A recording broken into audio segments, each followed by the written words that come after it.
Beautiful mountain setting, so that's probably the first reason I came here. Now I always come back because of the people. You come back rejuvenated after a trip here. Nepal is a country that starts from sea level all the way to 29,000 feet. Everything in Nepal has a beauty of this culture, the traditions and history of monastery, temples, and Sherpa culture. In Everest region, everything is based on farming. Everything is still by hand, hoeing the field, using animals to dig the ground. Other than that, there's no machines to dig the field. So everything has to be flown in from Kathmandu and then carried on the back of the humans or yak or mules. Trails are pretty rugged. It could be really dusty, it's rough. With the big suspension bridges that crosses from one town to the other big river valleys. And so if you imagine carrying that much of a load at that altitude and this rough terrain is pretty hard life. I was lucky to stand on the top of Everest off the back of Sherpa and climbing support from the people of the region. When I think of the homes and the people that I've seen and visited, how harsh the environment is for them living each day. People are just cooking in their home with wood fires, right smoke just pluming up into the house. They're using, glacial water, freezing cold, just using bar of soap and put rocks down and scrub their clothes. The opportunities just aren't there, and they can farm the land or get involved in trekking or tourism. That's all they have. On April 25th, I was in Everest Base Camp. And the table started shaking back and forth in the dining tent. I ran out and we all sort of stood there, and for 2 minutes the rocks of the glacier were grinding together and it was super loud and it was like being on a boat. And finally, after almost 2 minutes, it stopped. And that's when we realized it was an earthquake. There are tons of people out of their tents. And then this huge rumbling came from the amphitheater, but because it was really foggy, you didn't know which direction exactly it was going to come from. So we're all just sort of looking around anxiously. Out of the fog, this giant white wave cloud started coming down and emerging on base camp. And that's when it got real scary. It shot rocks and missiles and debris and ice and tents and things at people because of the compression from the ice that hit the side and then blew across the camp. And so then when you walk through the disaster zone, it was like a tornado or a hurricane. Completely destroyed. I had walked out 3 days and I was in Namche Bazaar, the biggest village in the Khumbu region, when the earthquake struck. And things started to rumble, and then the floor started to roll, and everybody freaked out, jumped up and ran to the doorway and stood in the doorway. We didn't want to go out in the street because there were stone buildings. We didn't want to get hit by stones falling down, but the whole thing was shaking. And it was pretty amazing. I had never been in an earthquake before. People were afraid to stay in their houses because they were afraid that the aftershock would bring the house down on top of them. Everybody moved out of their houses and set up tents and got under tarps.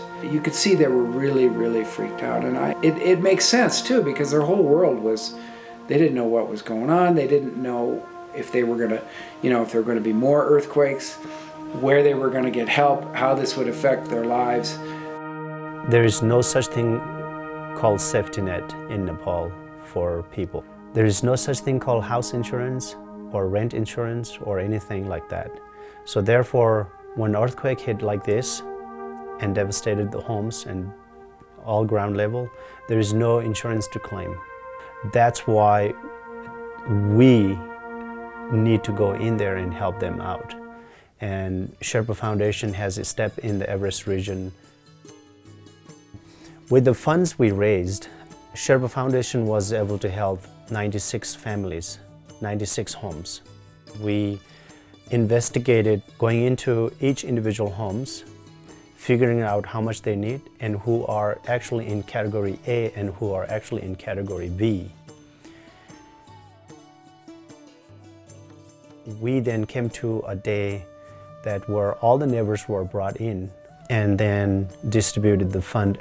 What was so special about distributing the fund is that people receiving the funds were extremely excited and happy about getting a new homes. But the feelings that I received, the expressions that I received from them is priceless.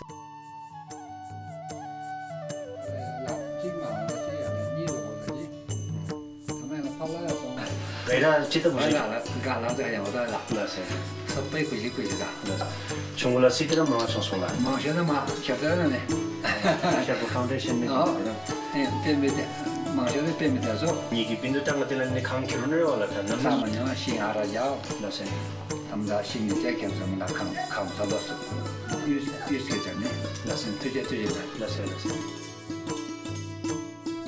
All the building materials that has to be brought in from the capital, now that has to go back to the Himalayan in the remote area of Nepal on the back of people.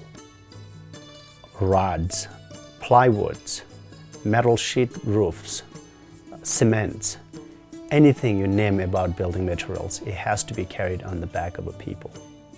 When it comes to building homes, everything that you do is by hand. There's no such thing as lumberyard in Nepal.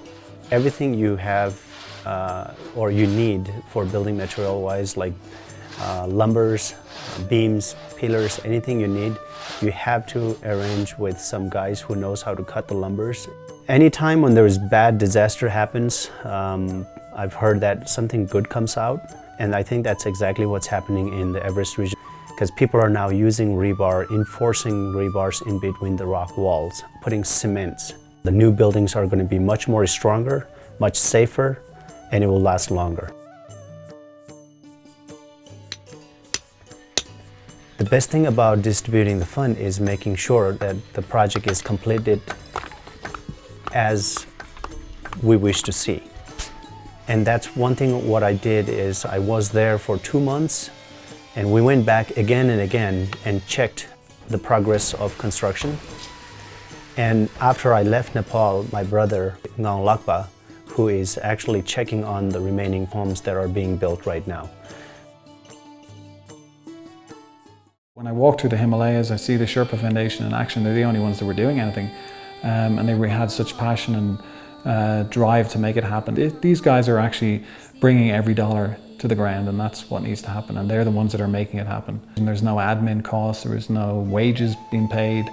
Everything was going into the region. And the Sherpa Foundation are actually making it happen on the ground.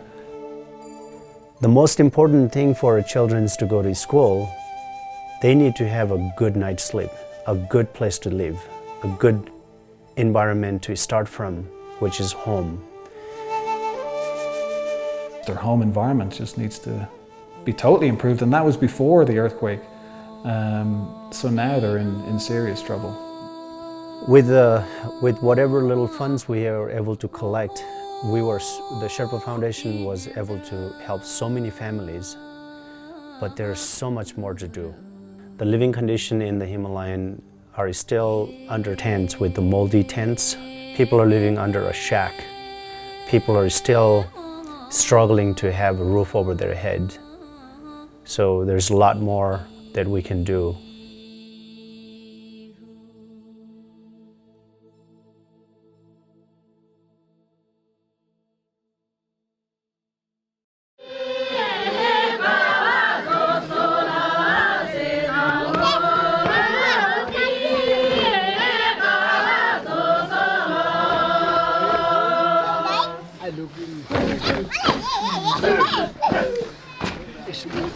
I